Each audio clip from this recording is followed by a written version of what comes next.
The truck behind us is it is a 6x6 Hilux. So it's based on a Hilux, but obviously with a lot of modifications.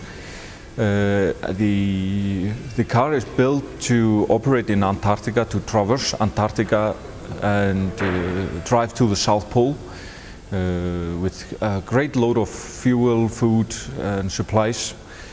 And it's built through that design is based on experience from years and years before, and we have 4 cars in Antarctica already that are 4x4, but this is the first time we bring a 6x6 and, for added load capacity. So the 6x6 carries more load than the 4x4? Yeah, and it's more capable off-roads.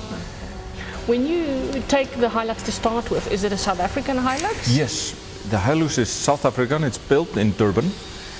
The cars come there directly from the line. We keep as much standard as much of the parts and as we possibly can standard. That is because of reliability and the spare parts. But of course, there's a lot of modifications that we have to do and upgrades on different parts. But a lot of the parts are Toyota parts from different vehicles. So we use a lot of parts from the Toyota batch, but it's a unique combination. When you say modifications, what kind of modifications do you need to go to the Arctic? The Arctic and Antarctic it's a very hostile environment. For vehicles, well, any engines or anything like that, they have a hard time there. People have a hard time also. The surface is extremely soft, so you sink into it, and the conventional way of traveling is to have belted vehicles with long belts. Like tractors, but on a much wider belts. But what we are doing, our approach is to use big tires, and we run low air pressures to get the effect of low ground pressure. The key is low ground pressure to float on top of the snow. You can't plow through because it's 3,000 meters thick, so you're not going to plow through the snow. Is that the big thing, the tires? Anything else to the engine? What kind of fuel do you use? Special fuel to not freeze? Yeah, the fuel is special Antarctic fuel. It's a diesel. This is a D4D 3-liter diesel Toyota. The engine is pretty much stuck, except for we do a little bit of modification on the intake side to take warmer air in.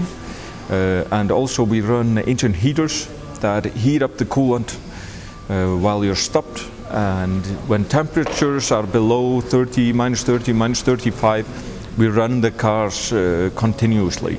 So when you stop overnight, you keep the engine running. Sure. What is the fuel consumption on a vehicle like this? Our experience is very good. Our fuel consumption is around 50 liters per 100 kilometers, which is astonishingly little for the conditions.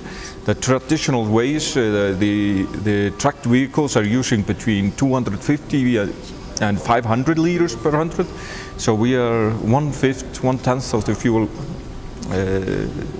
taking just as many people. We take less load than the tracked vehicles, but we travel faster instead.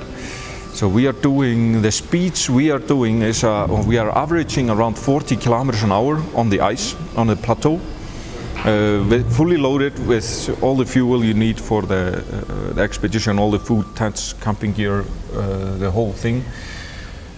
How fast does a traditional vehicle go? The traditional vehicle, they are traversing around between 5 and 7 kilometers an hour.